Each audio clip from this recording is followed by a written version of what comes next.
Yo, ini untuk teman-teman semuanya yang galbay dipinjol ya menjelang akhir tahun gitu loh. Yang galbay gitu loh.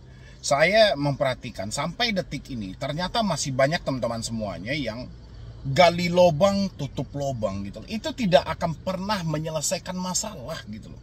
Tidak akan pernah menyelesaikan masalah. Walaupun Anda bilangin selalu sama saya, ini aku laku loh bang, ini kredivo loh bang, ini es pinjam loh bang, ini home credit, ya, atau ini solusiku bang, Samir, EasyCash dan lain sebagainya. Iya, terserah mau aplikasinya apa. Selagi kamu gali lubang tutup lubang, ini tidak akan pernah menyelesaikan masalah. Ingat itu teman-teman semuanya gitu loh. Tidak ada gali lubang tutup lubang ini bisa menyelesaikan masalah. Ya, yang ada ini malah menambah masalah, memperburuk keadaan yang ada. Pikirkan itu matang-matang teman-temanku yang baru telat bayar, jatuh tempo atau galbay dan segala macam. Pikirkan matang-matang, ini menyangkut diri Anda untuk masa depan. Ada gebrakan yang mau dilakukan oleh debt collector yang mana katanya Anda itu akan diproses ke jalur hukum menjelang akhir tahun. Saya harus bikin video ini sampai berapa kali teman-teman? Ya, saya tanya dulu sama teman-teman semuanya. Harus berapa kali saya bikin video ini bahwasannya hal itu tidak ada dan tidak akan mungkin terjadi. Ya, kenapa saya bilangin seperti itu? Ini bukan perkara gampang. Memproses seseorang ke jalur hukum ini bukan perkara mudah. Sekarang konsep hukumnya konsep hukum yang mana? Pidana. Dasar pidananya dari mana? Apakah Anda memenuhi unsur untuk kepidana itu? Apakah Anda melanggar hal itu? Kan enggak juga. Ini soalnya real hutang piutang yang diatur dalam Undang-Undang Perdata. Persetujuan timbal balik. Pinjol sebelum memberikan dana kepada kita, mereka telah memperhitungkan hal itu. Mereka menginginkan keuntungan. Kita juga seperti itu ketika kita meminjam dan kita bersedia memberikan keuntungan tersebut. Kalaupun di pertengahan jalan keadaan berkata lain, itu lebih tepatnya kepada perdata karena ini adanya cacat atau cedera janji. Ya. Jadi nggak ada arahnya ke pidana yang teman-teman pikirkan akan dipenjara, akan diproses ke hukum pidana, akan dilaporkan ke polisi, debt collector datang bersama polisi dan sebagainya. Ini nggak ada. Ya. Saya sudah bilang sama Anda, kalaupun mau silahkan diproses secara perdata. Cuman pinjol mana yang mau melakukan hal itu?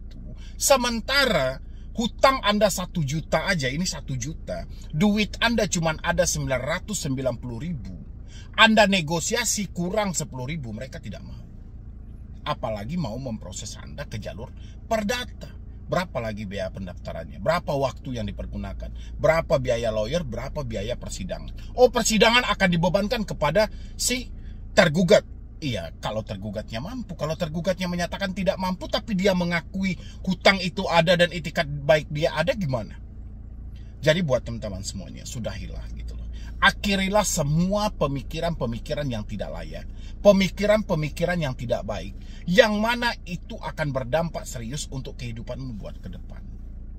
Ya, keadaan sudah tidak baik-baik saja teman-teman semuanya. Lebih baik Anda fokus hari ini. Apa yang bisa Anda lakukan buat ke depannya? Paling tidak Anda mampu bertahan hidup. Paling tidak Anda masih bisa makan dan minum. Ini yang paling terpenting. Tapi kalau Anda terus-terusan seperti ini kehancuran paling utama bagi diri Anda loh. Percaya sama saya teman-teman, saya miris banget melihat teman-teman semuanya yang selalu dihantui dengan ketakutan. Saya paham posisi Anda seperti apa, keadaan Anda seperti apa, tapi bukan seperti ini caranya kita menyikapi suatu masalah. Bukan panikan, bukan stres, bukan serba takut, tapi kita butuh ketenangan dulu. Di saat Anda tenang, ide-ide kreatif itu akan muncul. Di saat Anda tenang, ide-ide semuanya itu hal-hal baik buat ke depannya. Itu pasti ada. Tapi kalau Anda panikan, Anda stres, serba buru-buru, serba instan dan segala macam, ini nggak ada gitu loh. Ya, saya menyampaikan sama teman-teman apa? Step awal, nomor dulu. Nomor WA dan email ini diputus dulu. Habis itu apalagi perbaiki cara kita berpikir. Habis itu apalagi kita tetap bekerja, kita tetap berusaha, kumpulkan duit kita. Ini step yang benarnya teman-teman. Tapi ini enggak, komunikasi tidak Anda putus, Anda tidak mau bekerja, pemikiran Anda tidak mau tenang, sama aja Anda mencelakai diri sendiri.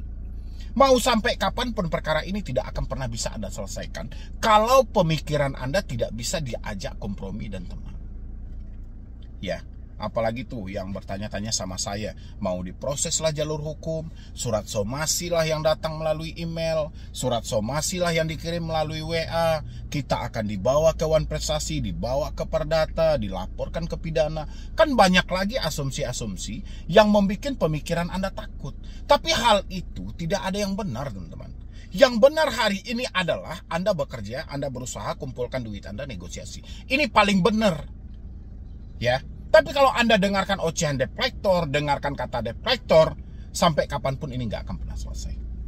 Ya, makanya teman-teman penting juga untuk sadar diri. Ya, perhatikan juga diri Anda sendiri. Ada apa ini sebenarnya? Kita kekurangan duit kok, kita nggak ada uang kok, tapi kok setiap hari kita malah memikirkan hal-hal yang rasanya tidak terlalu penting untuk kita pikirkan. Ya. Nggak perlu juga direview ini soal aplikasi ini gimana bang, aplikasi ini gimana bang, aplikasi ini gimana bang. Nggak perlu hal itu direview. Karena konsepnya semuanya sama. Anda gagal bayar, Anda telat bayar, jatuh tempo tidak bisa melakukan pembayaran. Konsepnya sama, sama-sama uang Anda nggak ada. Sama-sama duit nggak ada. Ya, jadi problemnya sama gitu loh. Ngapain kita review satu persatu? Ini pinjol besar, ini pinjol raksasa, ini pinjol biasa aja, ini yang begini. Ya konsepnya sama. Mau mereka apapun itu, konsepnya hutang, Anda telat, Anda tidak mampu bayar, ya berarti duit Anda nggak ada. Duit ini tidak cukup, hanya Anda berpikir, ya berdoa, nggak cukup. Anda harus ikhtiar, habis itu berusaha. Ya, berdoa diiringi dengan usaha. Kayak gitu, ini usaha apa yang Anda lakukan? Usaha menerjemahkan semua kata-kata buruk. Nggak mungkin, teman-teman. Yolah, bangkit lagi, yuk, bangkit lagi semangat Anda, pikirkan lagi buat ke depan, matangkan lagi, lihat lagi nih peluang-peluang hebat buat di depannya. Anda orang hebat loh semuanya. Hanya saja Anda terbentur karena pemikiran buntu. Jadi Anda dihadapkan seperti jalan yang bersimpang cukup banyak dan Anda bingung harus menempuh yang mana. Saya kasih Anda saran, yang paling tepat Anda tempuh hari ini adalah Anda penuhi kebutuhan hidup Anda tetap bekerja dan berusaha. Yang penting kebutuhan hidup Anda terpenuhi. Nanti kalau ada sisanya, kumpulkan sedikit-sedikit. Habis itu kalau sudah terkumpul, negosiasikan. Ini cara yang paling benar. Jangan terjemahkan lagi. Ya, resiko inilah, resiko hukum lah, resiko ini. Jangan Anda terjemahkan lagi. Itu akan membuntukan pemikiranmu buat jangka panjang. Paham teman-teman semuanya? Dan habis itu jangan beranjak dulu teman-teman semuanya. Ini ada video juga. Dan ada juga salah satu segmen dari Bapak DPD RI kita yang mana menyampaikan kalau ada debt collector yang bertindak tidak lagi sesuai dengan SOP, segera laporkan ke sini. Silahkan itu.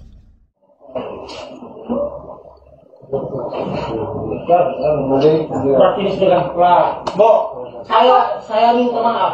Iya.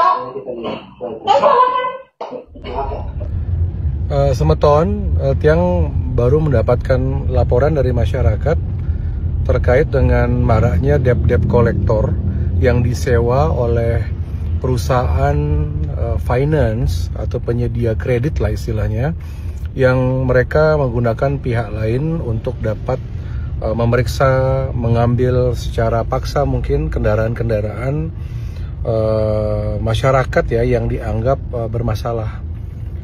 Bagi Semeton yang punya kejadian seperti itu yang dirugikan oleh debt collector maupun juga dari perusahaan-perusahaan leasing ya, tolong lapor kepada DPD RI ya. Kami akan panggil finance tersebut dan kita akan bersama OJK sebagai pengawas lembaga keuangan non-bank akan mengolah dan mengatur terkait dengan masalah finance nakal yang menggunakan pihak ketiga yang kadang tanpa etika merebut begitu saja kendaraan baik motor maupun mobil ya di tempat-tempat keramaian, bahkan masuk ke rumah-rumah warga seperti itu ya.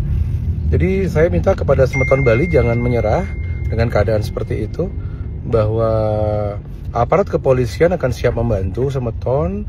Kami juga meminta dari sistem keamanan di desa untuk dapat berhadapan dengan mereka dengan gagah berani ya, dan lindungi kepentingan masyarakat kita. Ya, jadi jangan sampai Pulau Bali dicederai dengan tingkah laku tamiu-tamiu yang memang mereka tidak tahu tata etika dan aturan-aturan adat yang ada di Bali. Ya. Saya menyayangkan sekali kejadian yang terjadi di beberapa tempat di Bali ya. Segera kita akan urus ini ya. Mungkin kami akan panggil finance Bali bersama OJK untuk dapat kita luruskan mana yang sesuai dengan peraturan, mana yang melanggar peraturan seperti itu ya. Saya yakin orang Bali bertanggung jawab ya, karena orang Bali percaya hukum karma. Orang Bali pasti akan semakin bertanggung jawab ketika mereka punya kredit dan lain sebagainya. Tapi tidak perlu keras-keras seperti itu sampai mengambil, merebut dari kendaraan warga ya. Nah, jadi kalau ada apa-apa tolong lapor kepada AWK nggih. Semangat aja semeton nggih. Kita akan rapikan semua debt collector dan finance yang ada di Bali ya bersama otoritas. Semangat. Nah, itu mantap banget nggak teman-teman semuanya? Anda nengok nggak tadi cuplikan yang disampaikan oleh Bapak tadi gitu loh. Yang mana dia sampaikan, ya kalau memang ada tindakan kejahatan dari debt collector, segera laporkan ke DPD RI, ya kita akan tindak lanjuti. Ini adalah solusi yang tepat, kalau menurut saya solusi yang tepat. Tapi Bapak ini membahas adalah orang yang kesekian kalinya membahas tentang hal-hal soal menyangkut finance, menyangkut soal penagih hutang, menyangkut soal tata cara, tata krama, etika dan segala macam dalam penagihan yang selalu menyimpang terjadi di tengah masyarakat gitu loh. Kira-kira pendapat dari teman-teman semuanya itu seperti apa sih teman-teman dengan menyikapi hal tadi? Mengingat kayak gini ya, walaupun judul cuplikan tadi adalah debt collector finance, mengingat yang dia bahas itu hanyalah sebatas finance, tapi tidak menutup kemungkinan ini juga akan merembes kepada pinjaman online. Karena selama ini yang kita kenal adalah pinjaman online cukup buas juga gitu loh. Kalau berbicara soal debt collectornya, rata-rata orang-orang bermasalah soal debt collector, rata-rata orang bermasalah soal penagih hutang. Nah, ini kebetulan juga terbuka dari DPD RI ya. Saya juga sangat mengapresiasi sebenarnya teman-teman, saya sangat mengapresiasi. Walaupun ini baru sebatas di media sosial dan segala macam, ya kita pengennya realisasi di lapangannya ini benar-benar gitu loh. Karena perkara-perkara seperti ini bukan hal yang pertama dibahas di dalam parlemen, pun juga bukan hal yang pertama dibahas, tapi hal yang sudah berulang kali dibahas. Seperti kayak di DPR RI, sudah berapa sering dibahas gitu loh. Belum lagi menteri-menteri juga membahas hal yang seperti itu. Belum lagi suara-suara yang lain tentang kejahatan dari debt collector yang melakukan penagihan. Saya sangat apresiasi. Teman-teman semuanya setuju nggak mendukung hal-hal yang seperti ini? Saya sangat mendukung banget teman-teman. Dan nanti teman-teman semuanya yang mengalami telat bayar di pinjol, tidak mampu bayar di pinjol, tapi Anda mendapatkan tindakan-tindakan yang tidak manusiawi dari penagih hutang, coba dilaporkan juga ke DPD RI. Mudah-mudahan pihak-pihak dari pinjol ini bisa dipanggil dan OJK juga sekalian, karena beberapa hari yang lalu kita sempat dihebohkan juga dengan satu statement yang disampaikan oleh pejabat OJK yang mana ya kalau memang Anda tidak mampu bayar ya jangan kabur, tapi mintalah restrukturisasi, mintalah relaksasi dan minta hal-hal segala macam. Ya oke, kita ikuti kemauan mereka. Kalau memang seperti itu jalannya, kalau memang seperti itu jalurnya, ya kenapa tidak gitu loh ya kan. Coba kita jalani opsinya. Yang penting aksi-aksi dari penekanan, aksi caci maki, aksi penghinaan dan segala macam jangan ada lagi buat kedepannya. Kalau bisa debt collector dihapuskan di tahun 2026 nanti. Ini harapan kita teman-teman.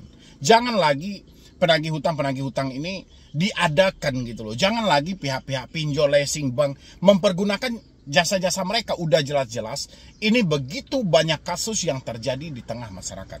Rasa saya hal ini sudah seharusnya untuk dihentikan. Setuju atau tidak teman-teman? Karena kalau hal ini tidak dihentikan teman-teman semuanya, dampak ke depannya generasi kita akan dihancurkan oleh otak-otak yang seperti ini. Ditambah lagi setiap hari kalau saya pribadi ya, saya selalu nonton tuh video reel di Instagram atau story-story yang dipajang di Instagram. Setiap hari ada aja keributan masyarakat dengan Matel, dengan mata elang, dengan debt collector.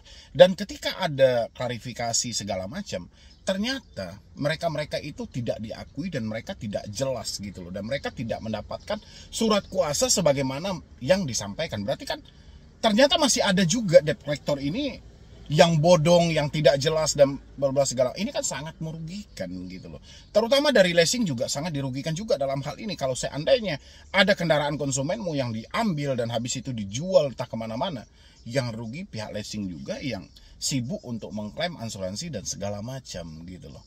Ya rasa saya di pemerintahan Bapak Prabowo ini ini benar-benar ditertibkan, benar-benar diluruskan, benar-benar perkara ini diselesaikan gitu loh. Jangan hanya disimpan, didiamkan, dan rakyatnya menderita, masyarakatnya menderita. Jangan seperti itu lagi. Yuk sama-sama kita bergerak ke depan, memperbaiki regulasi ini, memperbaiki aturan ini, supaya dari finance-nya tidak dirugikan, dari pinjolnya juga tidak dirugikan, masyarakat pun tidak dirugikan. Sama-sama semuanya mendapatkan manfaat di balik hal ini. Kalau selama ini yang dirugikan hanyalah masyarakat gitu loh. Ya kan, masyarakat dirugikan dengan aksi-aksi premanisme dari penagih hutang. Ini kan nggak bagus juga.